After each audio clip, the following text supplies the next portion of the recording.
Ladies and gentlemen, I hold before you today an iPhone. What is this iPhone, you might ask? What can it do? Well, it can access Google, YouTube, Facebook, email, any type of internet website of any kind.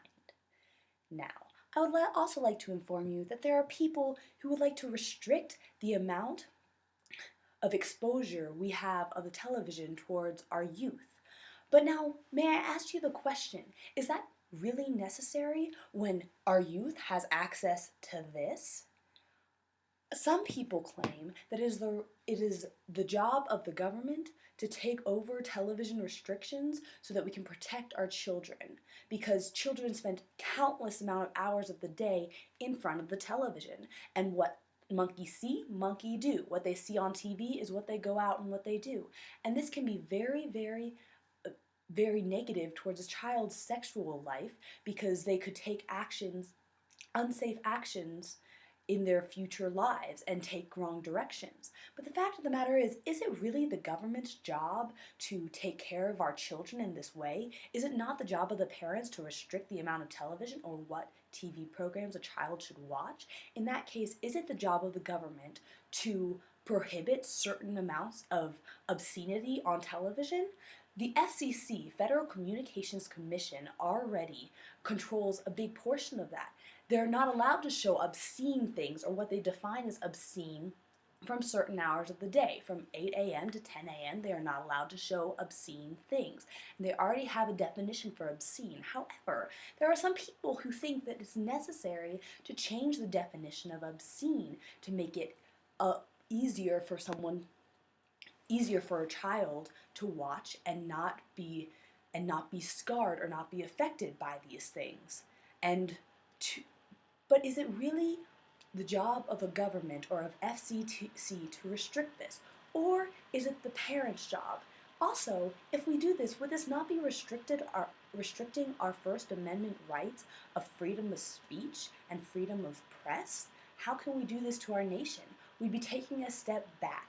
The fact of the matter is, youth today has access to this. They have access to everything that is obscene or not obscene. We can't restrict everything, and we shouldn't restrict everything.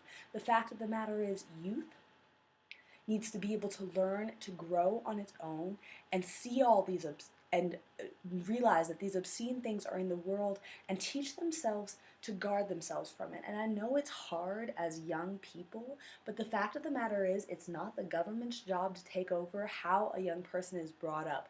It's the job of the parents, and we can't take that from them as the government or as FCC to restrict children from seeing certain things on television.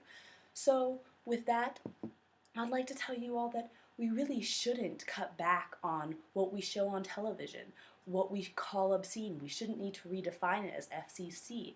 There's no real point in redefining obscenity or limiting access of certain things on television.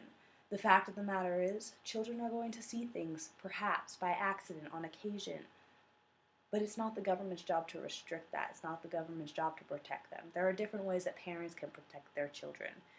And the government shouldn't be overstepping their own powers in people's lives. And for that reason, just because I know that there are many out there who want to protect our children and want to protect our youth, and they think this is the way to do it, but it is absolutely 100% not. And for that reason, I beg you all not to try and push the idea of changing television and limiting obscenity, because what we see is the freedom of speech that we're expressing, not an enforcement of evil maliciousness or obscenity on top of children. Thank you.